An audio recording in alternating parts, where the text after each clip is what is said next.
So, second insight, if you have a fatal flaw, fix it. Now, only about 30% of the managers we've ever assessed have fatal flaws.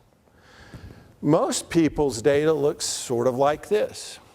Nothing really low, nothing really high, kind of all average. When typically we give that to leaders, their concentration on this is usually on the lower rated items.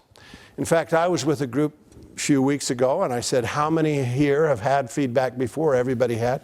How many here last time you got feedback took action on one of the most negative items? Everybody raised their hand. Why did you do that? Isn't that what we're supposed to do? Isn't that why you assessed us?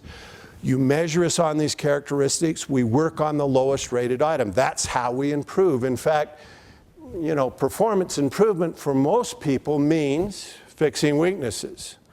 That's how we tend to improve. I remember my first performance review. My boss called me into his office and he said, we're going to have a performance discussion. I said, that's wonderful. And then he started saying all these nice things to me, these wonderful things. And I thought, good, yes, come on, keep going. And then I heard that word, but. What was next? Right, the negative stuff. When I left the office, what was I going to work on? I was going to work on my weaknesses. I think my experience is fairly similar to yours. Most of the way we think about improving performance of our people that work with us is by focusing on and concentrating on what they're not good at. I was with a group of bankers a couple of years ago.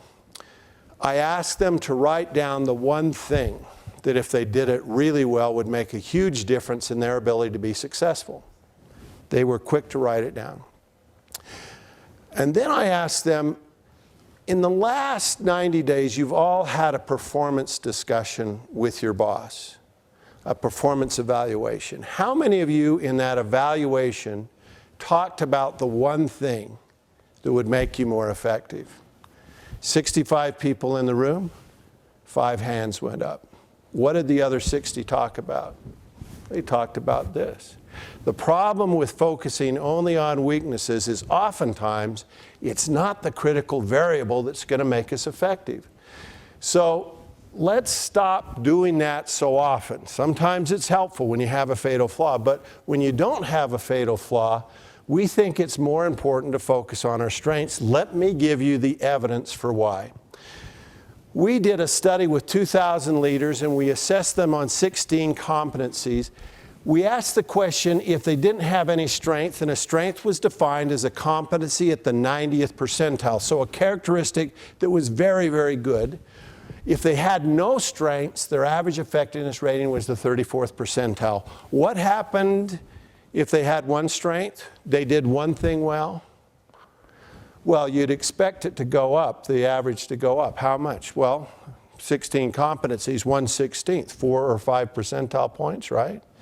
Well, when we looked at the data, there was actually an increase of 30 percentile points with one strength.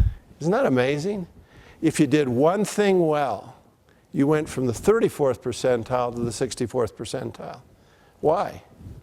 What happens when people do something very, very well? What do you assume? Good at other things?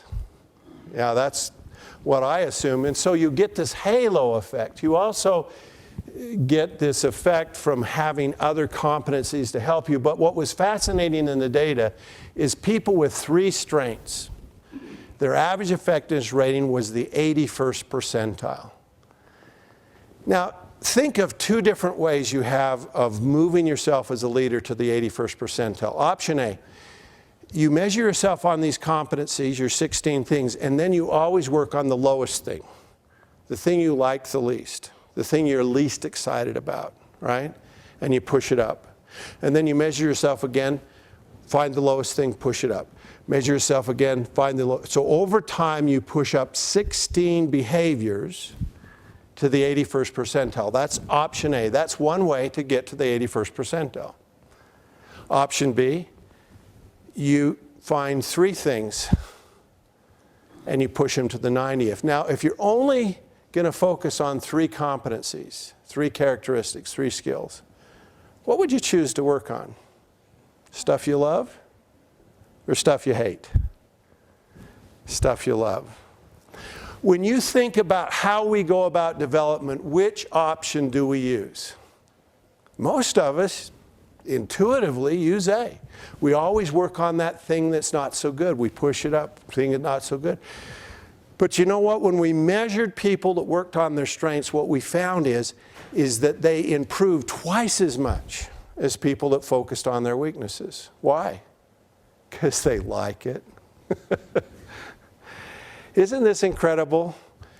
You can be a better leader by doing something you do well a lot better. It wasn't the absence of weakness that created great leaders. What was it? The presence of strength.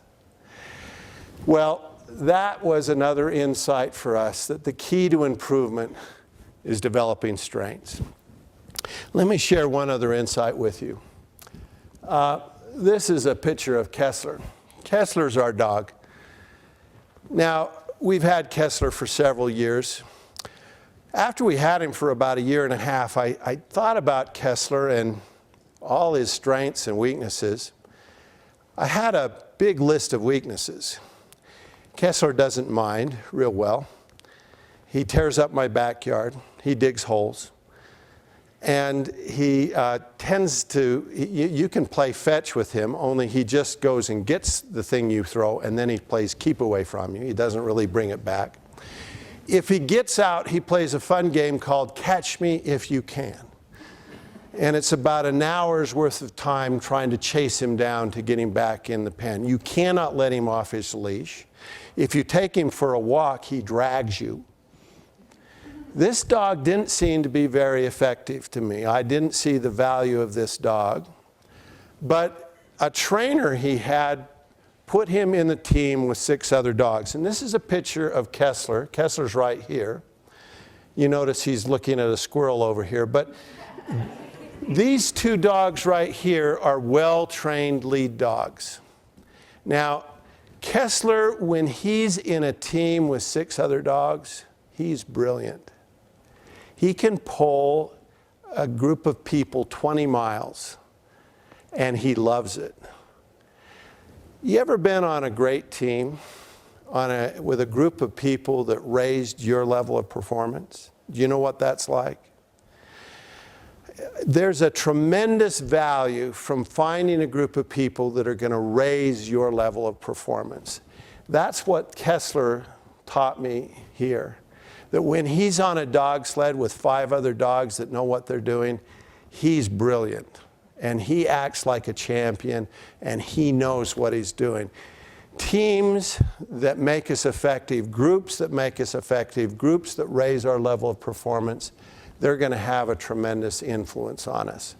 So my advice to you is be part of a great team that can lift your performance. Thank you so much. I've enjoyed being here.